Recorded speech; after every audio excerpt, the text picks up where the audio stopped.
মানুষের খাওয়া দেখলে তো বমি আসে। আল্লাহ রে, কেমনে যে গাছের পাতা-লাতা সহকারে মানুষে খাইয়া ফেলে এইটাই বুঝি না। এইসব খাবার মানুষ কেমনে খায়? খাবার খেতে দেখলে তো গা ঘিন ঘিন করে। আসসালামু আলাইকুম, কেমন আছেন আমার প্রিয় ভাই ও বোনেরা? আশা করি সকলে ভালো আছেন। আলহামদুলিল্লাহ আমিও ভালো আছি। আমি এখানে নিয়েছি সাগরের কিছু চাপিলা মাছ, সরি মলা মাছ। আর এখানে নিয়েছি কচি কচি আম পাতা, দেখতেই পাচ্ছেন একদম কচি আম পাতাগুলো। আর এই মলা মাছগুলোতে দিয়ে দিলাম লবণ, দিয়ে দিলাম হলুদের গুঁড়ো, দিয়ে দিলাম ধনিয়ার গুঁড়ো, দিয়ে ভালোভাবে মেখে এগুলোকে মচমচা করে ভেজে নিব। প্রথমে শুরুতে বলছিলাম না, গাছের পাতালাতা খেতে দেখলে নাকি আমার প্রতিবেশীদের বমি আসে। আমি তো ভাই এই জিনিসটা বুঝি না, বমি আসার কি আছে? আমি যদি গাছের পাতা দিয়ে তৃপ্তি করে মন ভরে ভাত খেতে পারি, তাহলে অন্যদের বমি আসার কি কারণ? আপনারা যারা জানেন তারা কিন্তু আমার কমেন্টে জানায় যাবেন। আমি কিন্তু আসলে এই বিষয়টা বুঝলাম না। গরুর মাংস থেকে যদি গাছের পাতার রেসিপিটাই দারুণ হয় খেতে, তাহলে আমি গরুর মাংস নাই বা খেলাম, এটা দিয়েই খেলাম। তাতে অন্যজনের বমি আসার কি আছে আর গা জ্বলার কি আছে? যাই হোক, আমি আম পাতার রগগুলোকে ভালোভাবে ফেলে দিয়ে নিয়েছি ছোট ছোট করে।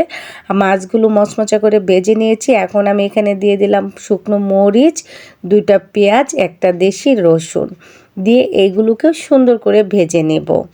এভাবে সুন্দর করে ভেজে নিতে হবে। সুন্দর করে এভাবে ভেজে নিচ্ছি, দেখতেই পাচ্ছেন। এভাবে লাল লাল করে আমি ভেজে নিব। আর এই ভর্তাটা খেতে কিন্তু দারুণ হয়েছিল, বিশ্বাস করেন অসাধারণ হয়েছিল। গাছের পাতা দেখে কি হয়েছে, মজার একটি ভর্তা হয়েছিল। আর আপনারা অনেকে আছেন কিন্তু সাগরের যে মলা মাছটা সেটা খেতে পছন্দ করে না, তারা কিন্তু এভাবে ভর্তা করে খেতে পারেন। আমি আম পাতার লেবু পাতা দিয়ে ভর্তাটা করেছি। আপনারা চাইলে শুধু মলা মাছটাকেও ভর্তা করে খেতে পারেন, কোনো সমস্যা নাই। আমি কিন্তু এর আগেও একটি আম পাতার ভর্তার রেসিপি আপনাদের সাথে শেয়ার করেছিলাম।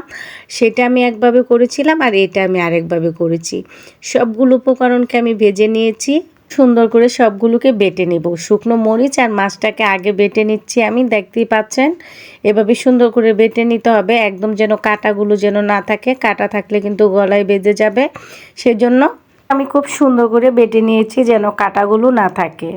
তারপরে এখানে আমি আম পাতাগুলোকেও বেটে নিচ্ছি, দেখতেই পাচ্ছেন। এভাবে আম পাতাগুলোকেও সুন্দর করে বেটে নেব। এক এক করে আমি সমস্ত উপকরণগুলোকে বেটে নেব। আর এই ভর্তাটা খেতে কিন্তু দারুণ হয়েছিল, দারুণ। আমার ঘরের প্রত্যেকটা মানুষ খেয়ে এই ভর্তাটার প্রশংসা করেছে।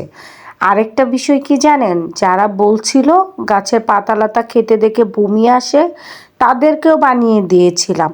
তারাও খেয়ে বলেছেন, না ভালোই হয়েছে রে, তোকে কি বলি, তুই আমাদের কথায় রাগ করিস না। আমি কারো কথাই রাগ করি না। আমার ভাই বোনদের জন্য আমি ভিডিও তৈরি করি। আমার ভাই বোনদের কাছে ভালো লাগলে আমার কাছে সেটা ভালো লাগে। তো এই পর্যন্তই ছিল আমার ভিডিওটা।